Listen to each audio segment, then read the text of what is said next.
O principal comandante militar do Hezbollah morreu e o tempo está acabando. Enquanto Israel se prepara para a vingança do Hezbollah, as forças de defesa de Israel iniciam exercícios de emergência e se preparam para todas as possibilidades.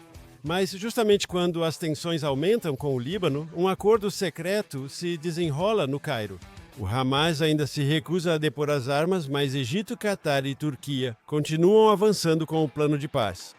Será que esse cessar-fogo é a calmaria antes de uma tempestade ainda mais mortal? Fique ligado, este é Israel, indiplomático.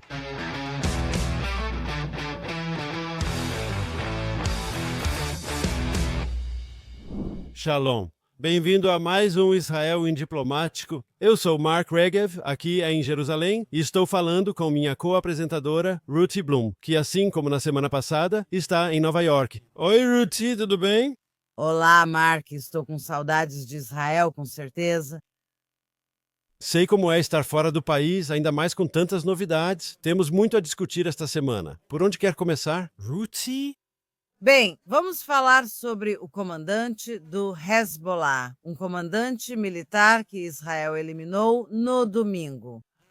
Ele tinha uma posição muito alta no Hezbollah. Ele também foi treinado, subiu nas fileiras desde jovem. Ele tinha 57 anos quando foi morto, mas passou décadas no Hezbollah.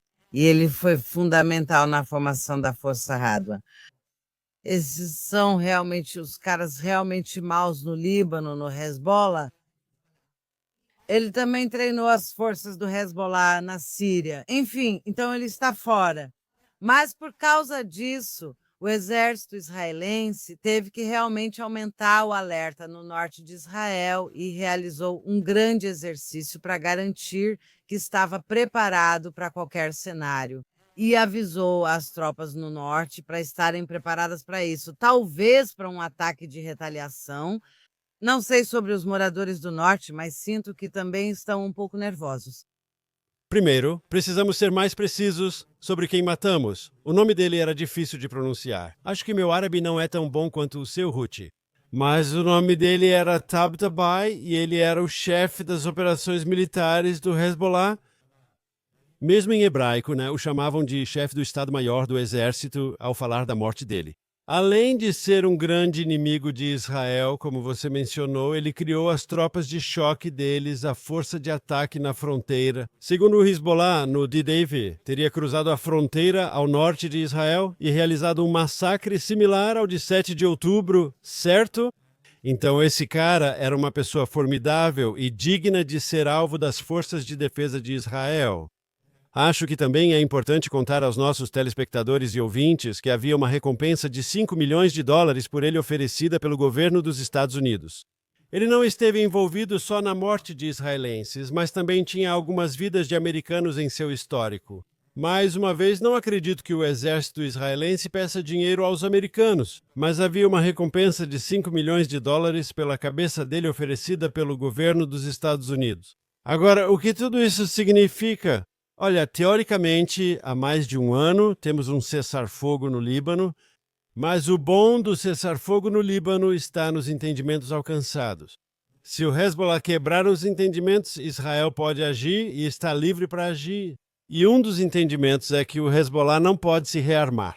Claro, deve se desarmar, mas não pode se rearmar de jeito nenhum. Qual a palavra? Não pode afiar a espada.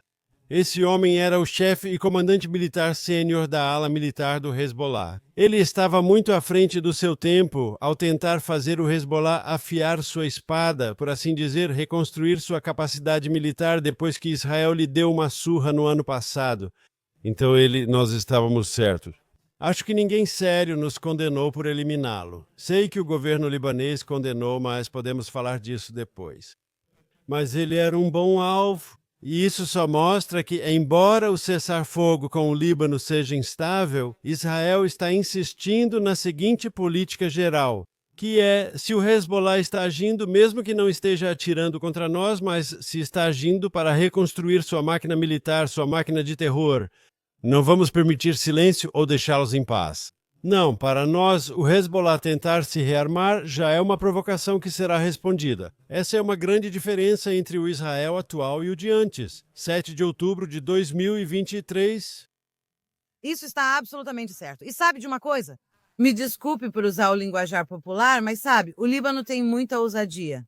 O governo libanês, parte desse acordo, a principal parte do acordo era que o exército libanês desarmaria o Hezbollah. Não fez nada, como de costume.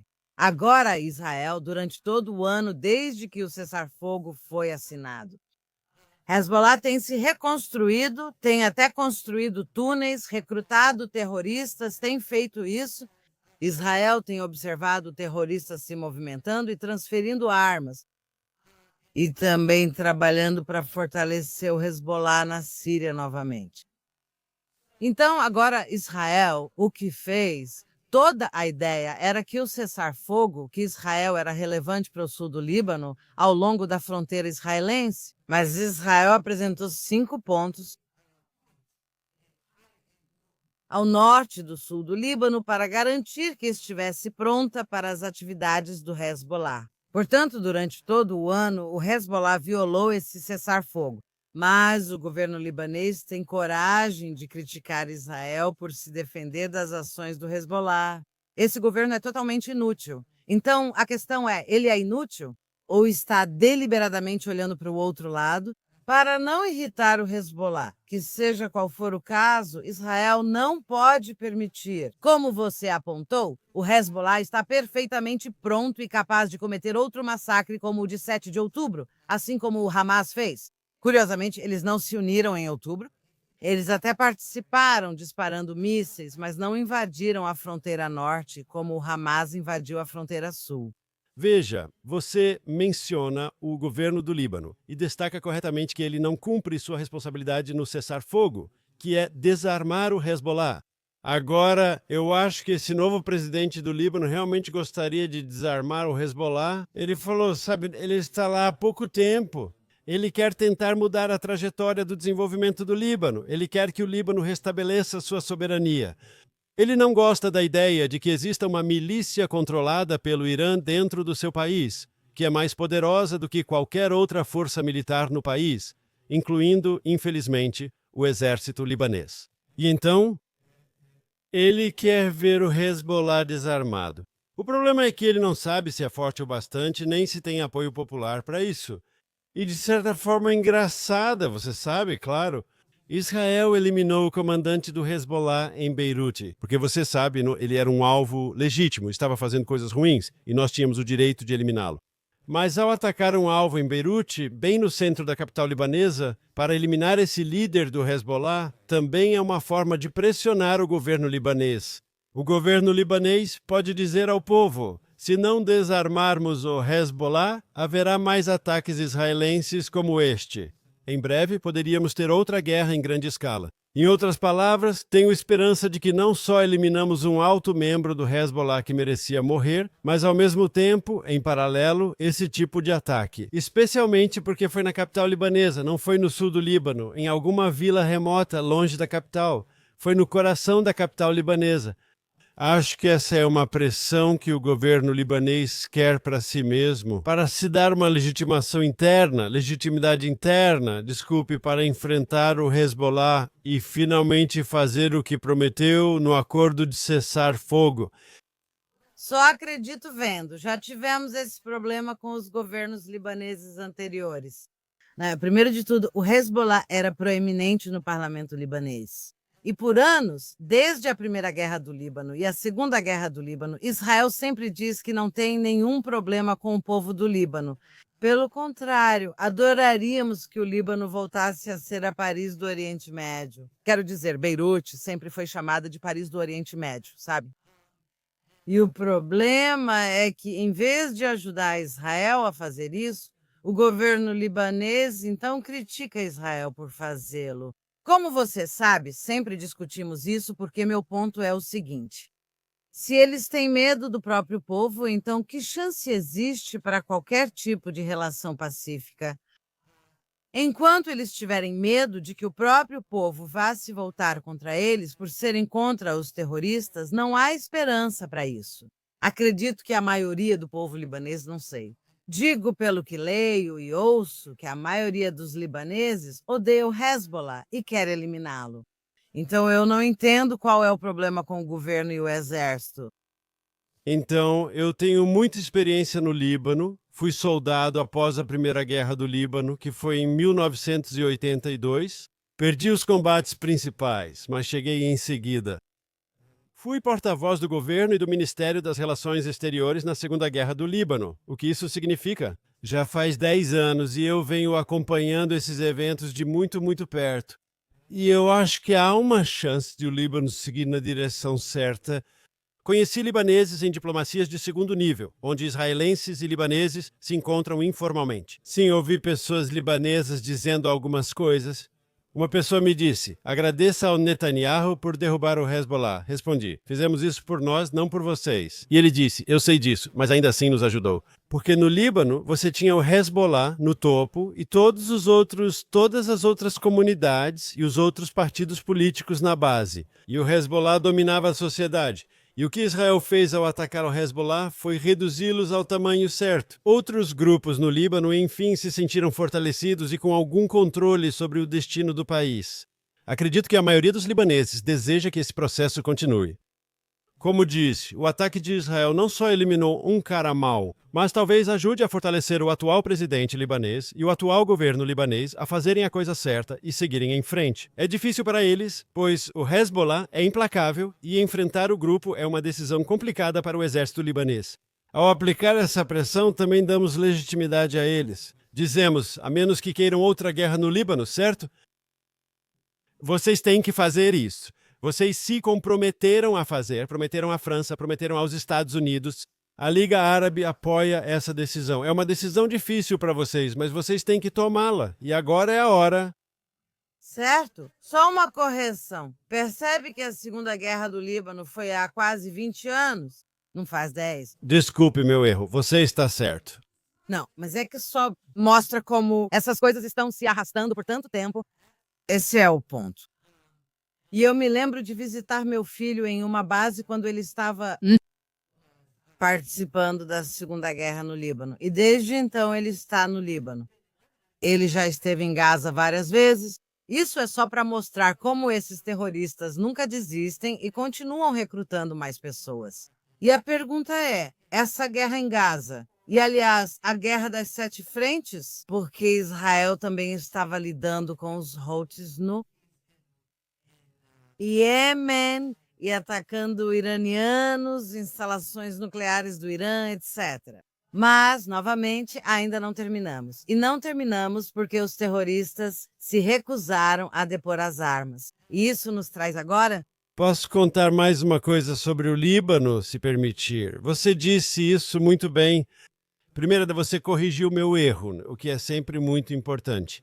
Foi há 2 décadas, a Segunda Guerra do Líbano. E o que é interessante sobre essa guerra terminou com a Resolução 1701 da Organização das Nações Unidas, que dizia que o Hezbollah tinha que ser desarmado.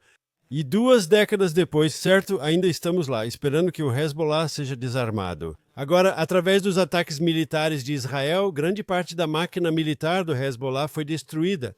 Então nós ajudamos. Podemos até dizer aos nossos amigos na Organização das Nações Unidas que realmente fizemos algo muito prático para ajudar a implementar uma resolução da Organização das Nações Unidas, certo?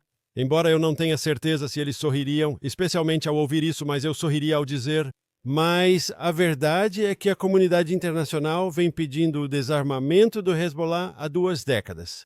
Ainda não aconteceu? Espero que agora sim, mas só ocorrerá se continuarmos pressionando. Olha, você mencionou a Organização das Nações Unidas e isso também vai ser relevante para a Resolução 1701 de Gaza, que encerrou a Segunda Guerra do Líbano. A piada é que as tropas estacionadas no sul do Líbano, que deveriam monitorar o cessar-fogo, eram as forças da Unifil. Elas só ficavam sentadas lá, exceto quando fugiam. Elas só observavam o Hezbollah se rearmando, sabe? Marchando de um lado para o outro, de um lado para o outro. É assim que as tropas da Unifil eram inúteis e sempre foram. Por isso quero falar sobre Gaza, pois estamos falando novamente dos terroristas. Não importa o que aconteceu. Supostamente temos um cessar-fogo em Gaza, mas os terroristas continuam saindo de seus esconderijos e atirando nas tropas israelenses. Mas eles ainda não fizeram isso, ainda não. Outro corpo de um refém foi devolvido a Israel ontem. Restam mais 2 corpos em Gaza. E, aliás, todos eles também deveriam ter sido devolvidos no mês passado, quando todos os reféns vivos foram devolvidos. Mas tudo bem. A questão é que os Estados Unidos estão tentando encontrar uma força para o pós-guerra que irá monitorar, que será, você sabe, para a Gaza do pós-guerra. Agora, os países árabes não querem fazer isso porque não querem confrontar o Hezbollah. No fim, Israel terá que fazer isso, já que nenhuma força internacional quer. Fala-se sobre a autoridade palestina assumir um papel em Gaza após a guerra, e você sabe o que eu penso sobre isso, que isso é um desastre. Mas, além de tudo, houve uma reunião. Bem, segundo relatos, pelo menos na imprensa árabe, houve uma reunião realizada no Cairo entre, ou que ainda está acontecendo. Talvez os chamados mediadores desse conflito, Egito, Catar e Turquia, sendo Catar e Turquia inimigos declarados de Israel, apoiadores do terrorismo e, especificamente, do Hamas. E o Egito sendo, vamos colocar dessa forma, ou fechando os olhos para o Hamas, ou não sendo útil, digamos assim, nessas chamadas negociações. É isso que acontece. Falam sobre Gaza no pós-guerra, enquanto o Hamas afirma que não vai se desarmar. E a segunda fase do plano de 20 pontos de Donald Trump só deveria começar quando todos os reféns fossem devolvidos. E a segunda fase envolve o desarmamento do Hamas, que, primeiro, eles se recusam a fazer, e segundo, é por isso que está demorando tanto para devolver os restos mortais dos últimos reféns mortos. Então você levanta várias questões importantes, Ruth. Número 1, sobre a Unifil. Não fez nada para impedir o Hamas de se fortalecer, para impedir o Hezbollah de se fortalecer no sul do Líbano. Uma máquina militar formidável, sim. Isso deve servir de lição, como você disse, para o que ocorre em Gaza. E ainda falam sobre uma possível força internacional em Gaza. E a verdade está na forma como os israelenses veem isso. E acho que você disse isso, e vou dizer, com minhas palavras, não acho que haja diferença nisso. Que a única força que vai desmilitarizar Gaza, a única força que vai tirar as armas do Hamas, não é uma força patrocinada pela Organização das Nações Unidas, é Israel. Esse é o nosso trabalho. Como o primeiro-ministro Netanyahu afirmou várias vezes, ou eles cumprem o acordo e se desarmam voluntariamente, ou nós os desarmaremos. De qualquer forma, serão desarmados. A ideia de que uma força da Organização das Nações Unidas iria lá e os forçaria a se desarmar. Não. Uma força da Organização das Nações Unidas pode, após concluir o trabalho, teoricamente patrulhar o território. Mas mesmo assim, acho que teria que ser usando o que falamos há 5 minutos. Assim como no Líbano, se Israel percebesse algo, não esperaríamos que a Organização das Nações Unidas enfrentasse o Hamas. Israel faria um ataque direcionado e lidaria com a ameaça do Hamas. E não permitiria que isso crescesse, não permitiria que se espalhasse e fizesse outras coisas. Acho que esse deve ser o modelo do Líbano e de Gaza. Uma coisa que você diz sobre a Organização das Nações Unidas, Gaza e tudo o que está acontecendo lá, está claro para mim que só passamos para a segunda etapa quando terminamos a primeira. Está claro para mim que a primeira etapa é, antes de tudo, a libertação de todos os reféns, incluindo os falecidos, e ainda faltam mais 2, então isso precisa ser feito. Se passarmos para a segunda etapa, o mais importante é a questão do desarmamento. E aqui, com sua permissão, quero gastar 1 minuto sobre isso. Só conseguimos o cessar-fogo, em primeiro lugar, há pouco mais de 1 mês, porque Israel estava exercendo pressão militar. Entrávamos na cidade de Gaza, maior reduto do Hamas, com apoio e munições americanas, e Trump dizendo que Israel concluiu o trabalho. Então era uma ameaça muito real e crível. Ao mesmo tempo, os americanos usaram habilmente os 2 maiores aliados do Hamas no mundo sunita, Catar e Turquia. Como você disse corretamente, nenhum deles é amigo de Israel, ambos são muito próximos do Hamas, e justamente por serem bons amigos do Hamas, essa influência foi forte. E a combinação de pressão militar e pressão diplomática nos levou até a linha de chegada com o acordo de cessar-fogo. Eu diria que, se isso vai funcionar, ou seja, se houver uma solução diplomática, em outras palavras, se esse acordo vai funcionar. É só porque essa pressão é mantida e até aumentada um pouco. Em outras palavras, é crucial que Israel tenha uma ameaça militar séria e crível, que eles entendam que, se não fizerem o que precisam fazer, Israel entra e termina o trabalho. Essa mensagem é importante. Talvez precisemos mostrar que falamos sério e, ao mesmo tempo, Catar e Turquia precisam continuar pressionando o Hamas, porque se essa pressão diminuir, veremos o Hamas fazendo joguinhos. Eles só entregarão suas armas se sentirem necessidade disso. Eles precisam sentir que não tem alternativa. Não, absolutamente. O problema é que eles continuam criticando Israel. Você diz que eles estão pressionando o Hamas. E sim, mas eles estão fazendo aquele negócio de culpar os dois lados, sabe? Violações dos dois lados? Não, não são violações dos dois lados. Só há violações do outro lado. E, aliás, durante os combates no Líbano, durante essa guerra, nos últimos 2 anos antes do cessar-fogo, a Unifil mentiu, como a Organização das Nações Unidas sempre faz. Mas a Unifil continuava acusando Israel de atacar suas forças, sempre que lançava um ataque contra o Hezbollah. Agora, em alguns momentos, a Unifil se posicionava ao lado do Hezbollah em pontos de operação, e depois alegando que Israel estava atacando a Unifil. O que era uma grande mentira, assim como todas essas mentiras sobre como Israel atacava civis e Israel estava deixando os habitantes de Gaza passarem fome, tudo isso era mentira. Mas é isso que estou dizendo, que a Unifil estava participando das mentiras sobre Israel. E o Catar e a Turquia com certeza estão, mas até o Egito está jogando dos dois lados. Então, quando você diz sim, você está absolutamente certa que por causa da conexão deles com o Hamas, eles conseguiram pressionar, aplicar pressão. Mas sabe, a verdade é que se eles realmente tivessem feito isso, isso já teria sido resolvido logo após o início da guerra. Na verdade, é mentira, eles não estão resolvendo isso. Na verdade, eles estavam ajudando o Hamas enquanto fingiam para agradar Washington que eram os principais mediadores na libertação dos reféns. Esse é o ponto. Eles são mentirosos e é por isso que não podemos confiar neles. E sim, eu concordo com você. Israel tem que ser o responsável por cuidar de seus próprios interesses militarmente, com certeza. Mas só peço que outros países nos deixem em paz e trabalhar em vez de nos atacarem por isso. Primeiro, eles nos acusam de querer, sabe, outras tropas no terreno por nós, o que é uma mentira. E então, quando temos nossas próprias tropas no terreno, eles nos atacam por fazer o que é necessário e que também os ajuda. Então, esse é o problema aqui. E é por isso que sou muito cética em relação aos próximos passos em Gaza e no Líbano. Então, quero dizer uma coisa. Eu discordo de uma das coisas que você disse, que a Unifil colocou suas forças bem ao lado do Hezbollah e das posições do Hezbollah no sul do Líbano.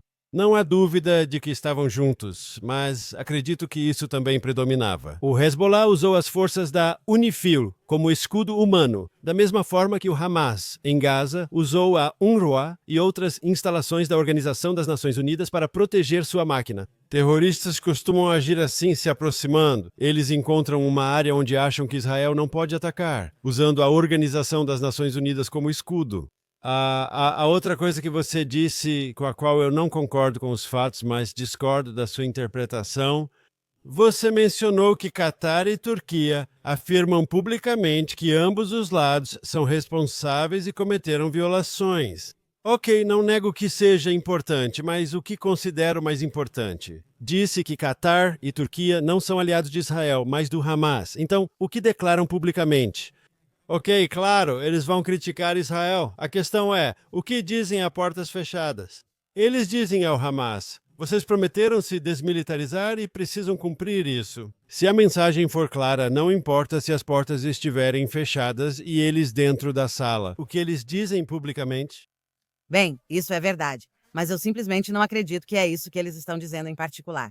E o motivo pelo qual eu não acredito é que havia muitos outros métodos de aplicar pressão, como o Catar expulsar o Hamas de Doha, o que não aconteceu. A prova está nos resultados, por assim dizer. Mas sabe, você acabou de dizer que o Hamas estava usando a UNRWA como escudo humano, da mesma forma que o Hezbollah usava a Unifil, mas posso acrescentar que a UNRWA é o Hamas. Todos os funcionários da UNRWA eram pró-Hamas ou membros do Hamas. Eu não diria que era necessário usá-los como escudos humanos. Eles foram cúmplices em toda essa guerra e talvez, sabe, com a Unifil, eu não posso dizer o mesmo porque não há tantas provas. Mas certamente havia provas sobre a UNRWA. Funcionários da UNRWA participaram do massacre de 7 de outubro. Funcionários da UNRWA também mantiveram reféns em suas casas. Eles sabiam perfeitamente que sob suas escolas e hospitais havia fábricas de mísseis e depósitos de armazenamento.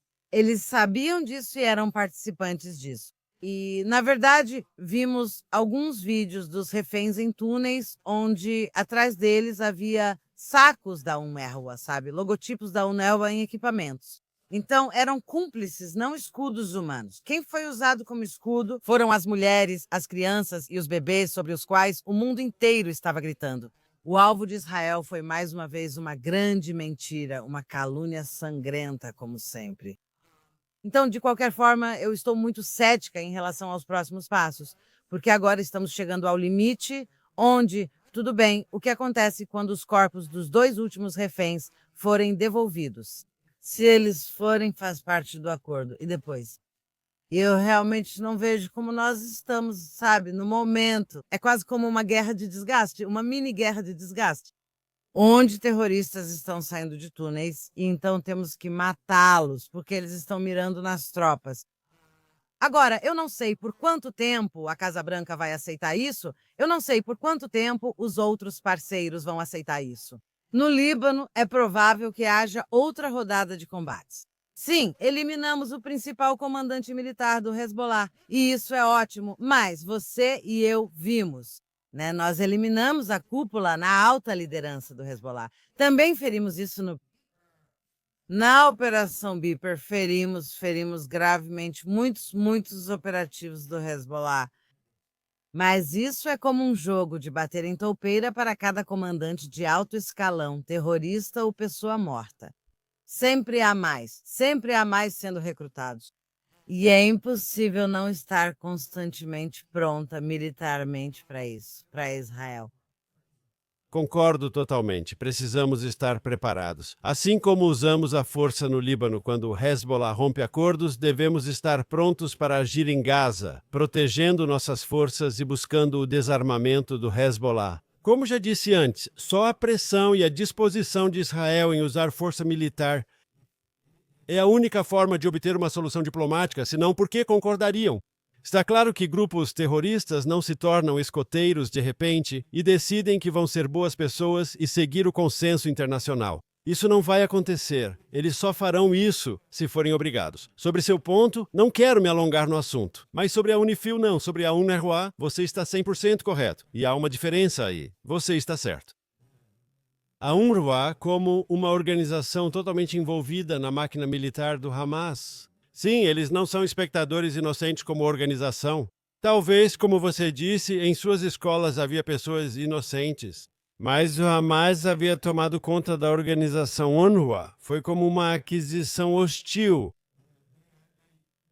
A liderança da UNRWA, os sindicatos que administram a UNRWA, está tudo de mãos dadas com o Hamas. E isso é claro. E a Organização das Nações Unidas diria, você acredita que são apenas algumas maçãs podres? Sim, não é verdade.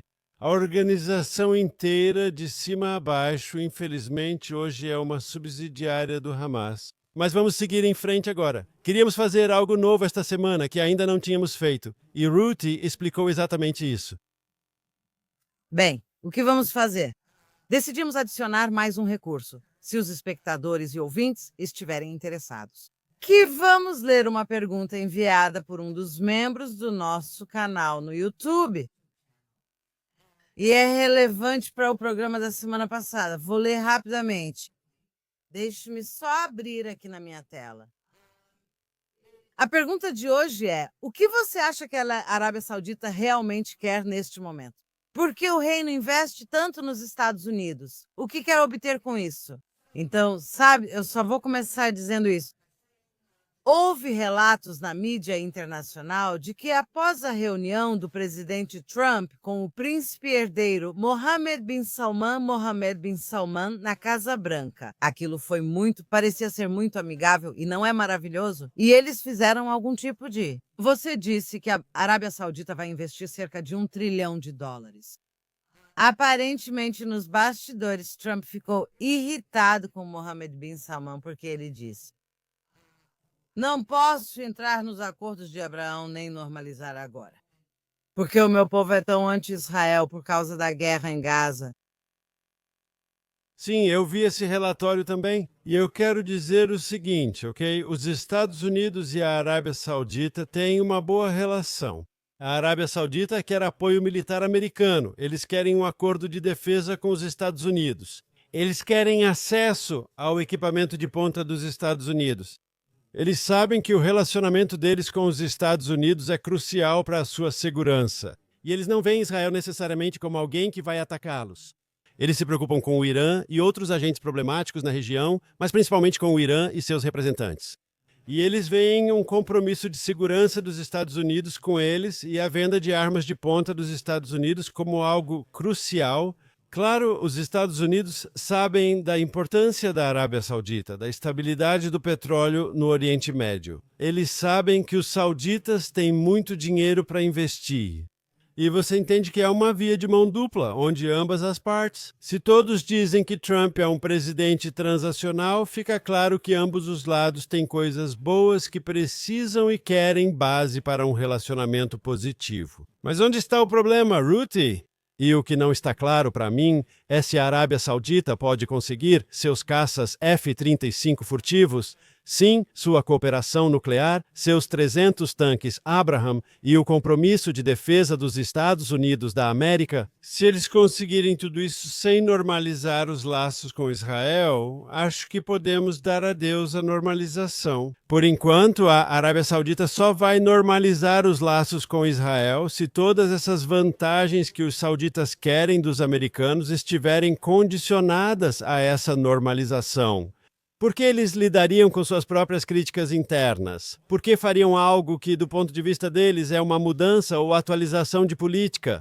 Eles cooperam secretamente com Israel, pois lhes convém, mas admitir isso publicamente é desafiador. Não nego, mas eles farão isso se conseguirem ativos importantes dos Estados Unidos.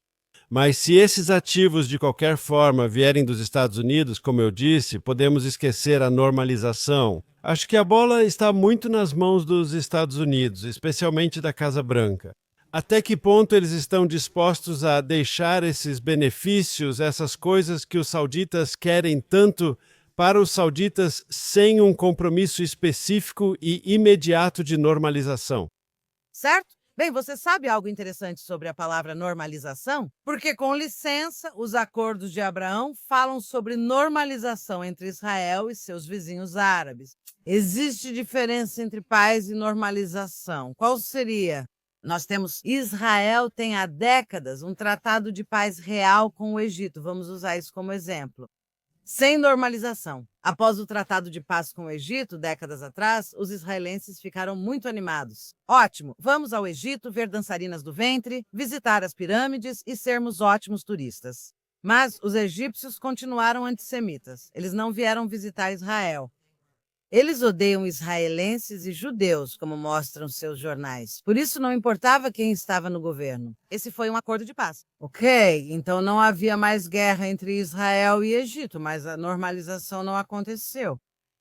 Diferente, por exemplo, se você pegar os Emirados Árabes Unidos, que assinaram os acordos de Abraão, e os israelenses realmente foram para os Emirados Árabes, para Dubai e Abu Dhabi, e eles realmente foram muito bem recebidos lá. Isso é mais uma normalização do que um tratado de paz, porque, afinal, os Emirados Árabes Unidos nunca estiveram realmente em guerra física com Israel. Mas a normalização exige participação pública, certo? Afinal, normalização significa que ambos os povos têm, não sei. Eles cooperam não só com turismo, com agricultura, com alta tecnologia, todas essas coisas. Agora, quando Mohammed bin Salman diz, eu faria isso, mas meu povo realmente odeia Israel, quero dizer, é basicamente isso que ele está dizendo. Então, ele é o príncipe herdeiro, certo? Então, isso é um reino, não é uma democracia. Não é como se ele tivesse que ser reeleito. Mas esses ditadores e reis estão sempre com medo, como é o caso na Jordânia, com medo de serem derrubados ou depostos pelo seu próprio povo. É disso que eles têm medo. Mas se ele diz isso, e eu acredito nele, não tenho motivo para duvidar. Ele diz: olha, eu faço isso, mas o meu povo não quer. Que chance há de normalização, mesmo que eles assinem algum tipo de acordo?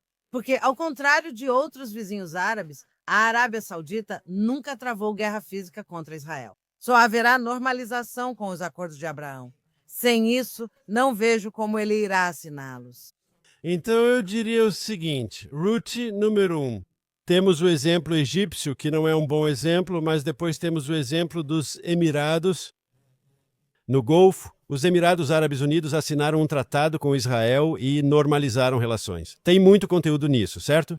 E eu espero que, se avançarmos com a Arábia Saudita, seja nos mesmos moldes do que temos com os Emirados. Eu lembro a você que, durante essa guerra que acabamos de passar, a Lufthansa não estava voando para Israel, a British Airways não estava voando para Israel, a Air France não estava voando para Israel. Mas aqueles voos de Tel Aviv para Abu Dhabi e de Tel Aviv para Dubai, eles estavam acontecendo todos os dias.